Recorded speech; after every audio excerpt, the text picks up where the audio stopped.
নমস্কাৰ বন্ধু বান্ধৱীসকল, স্বাগতম জনাইছোঁ জব নিউজ আছাম ইউটিউব চেনেলৰ নতুন এটা ভিডিঅ'লৈ।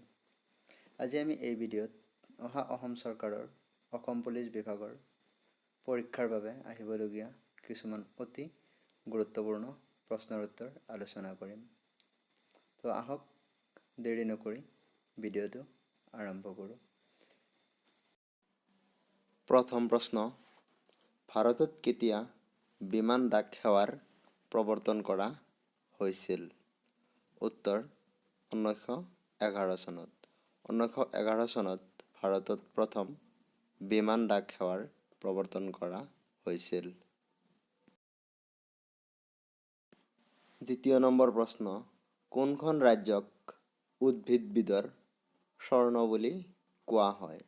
উত্তৰ অৰুণাচল প্ৰদেশক। অৰুণাচল প্ৰদেশক উদ্ভিদবিদৰ স্বৰ্ণ বুলি কোৱা হয়। 3 নম্বৰ প্ৰশ্ন, তুইৰিয়াল বান্ধ কোনখন নদীৰ ওপৰত অৱস্থিত? উত্তৰ সোনাই নদীত। সোনাই নদীৰ ওপৰত তুইৰিয়াল বান্ধ অৱস্থিত। 4 নম্বৰ প্ৰশ্ন, কোনটো হ্ৰদক বৰাপানী বুলি জনা যায়? উত্তৰ উমিয়াম হ্ৰদক। উমিয়াম হ্ৰদক বৰাপানী বুলি জনা যায়।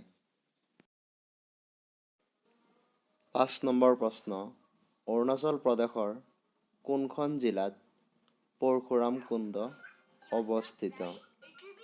উত্তৰ লোহিত জিলাত। অৰুণাচল প্ৰদেশৰ লোহিত জিলাত পৰশুৰাম কুণ্ড অৱস্থিত। 6 নম্বৰ প্ৰশ্ন, ফাকিম বন্যপ্ৰাণী অভয়াৰণ্য কোনখন ৰাজ্যত অৱস্থিত? উত্তৰ নাগালেণ্ড। নাগালেণ্ড ৰাজ্যত ফাকিম বন্যপ্ৰাণী অভয়াৰণ্য অৱস্থিত।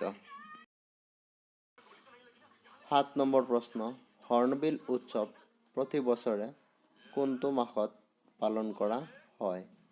উত্তৰ ডিচেম্বৰ মাহত। হৰ্ণবিল উৎসৱ প্ৰতি বছৰে ডিচেম্বৰ মাহত পালন কৰা হয়। 8 নম্বৰ প্ৰশ্ন, অৰুণাচল প্ৰদেশত কোনটো ধৰ্ম আটাইতকৈ বেছি অনুসৰণ কৰা হয়? উত্তৰ খ্ৰীষ্টান ধৰ্ম। অৰুণাচল প্ৰদেশত খ্ৰীষ্টান ধৰ্ম আটাইতকৈ বেছি অনুসৰণ কৰা হয়। 9 নম্বৰ প্ৰশ্ন, ৰবীন্দ্ৰনাথ ঠাকুৰৰ ভুৱনেশ্বৰী মন্দিৰৰ সৈতে জড়িত গ্ৰন্থখনৰ নাম কি? উত্তৰ বিসৰ্জন। বিসৰ্জন ৰবীন্দ্ৰনাথ ঠাকুৰৰ ভুৱনেশ্বৰী মন্দিৰৰ সৈতে জড়িত এখন গ্ৰন্থ। 10 নম্বৰ প্ৰশ্ন, উত্তৰ-পূবৰ কোনখন ৰাজ্যৰ সাক্ষৰতাৰ হাৰ সৰ্বাধিক? উত্তৰ মিজোৰাম। উত্তৰ-পূবৰ ৰাজ্যখনৰ ভিতৰত মিজোৰাম ৰাজ্যৰ সাক্ষৰতাৰ হাৰ সৰ্বাধিক। 11 নম্বৰ প্ৰশ্ন, টিপাইমুখ বান্ধ কোনখন ৰাজ্যত অৱস্থিত?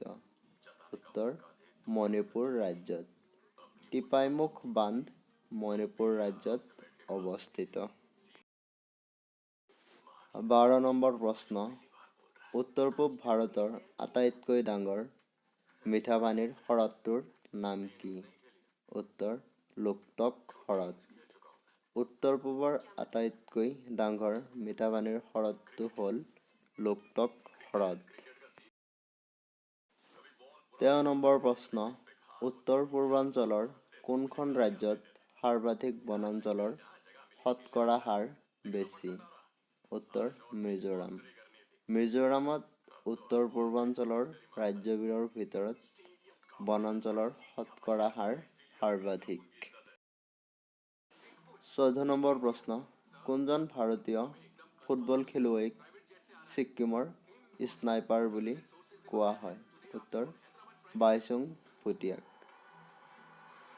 ভাৰতীয় ফুটবল খেলুৱৈ বাইচুং ভুটিয়াক ছিক্কিমৰ স্নাইপাৰ বুলি কোৱা হয়? 15 নম্বৰ প্ৰশ্ন, কিমান চনত উত্তৰ পূব অঞ্চলৰ উন্নয়ন মন্ত্ৰালয় গঠন কৰা হৈছিল? উত্তৰ 2001 চনত। 2001 চনত উত্তৰ পূব অঞ্চলৰ উন্নয়ন মন্ত্ৰালয় গঠন কৰা হৈছিল। এইকেইটা আছিল আজিৰ প্ৰশ্ন। যদি ভিডিঅ'টো ভাল লাগিছে, ভিডিঅ'টোত এটা লাইক কৰিব। আৰু এনেকুৱা ধৰণৰ নতুন নতুন ভিডিঅ' পাবলৈ চেনেলটো ছাবস্ক্ৰাইব কৰিব। আৰু যদি কিবা ভুল হৈছে এই ভিডিঅ'ত কমেণ্ট কৰি শুধৰাই দিব। ভিডিঅ'টো শেষলৈ চোৱাৰ বাবে ধন্যবাদ।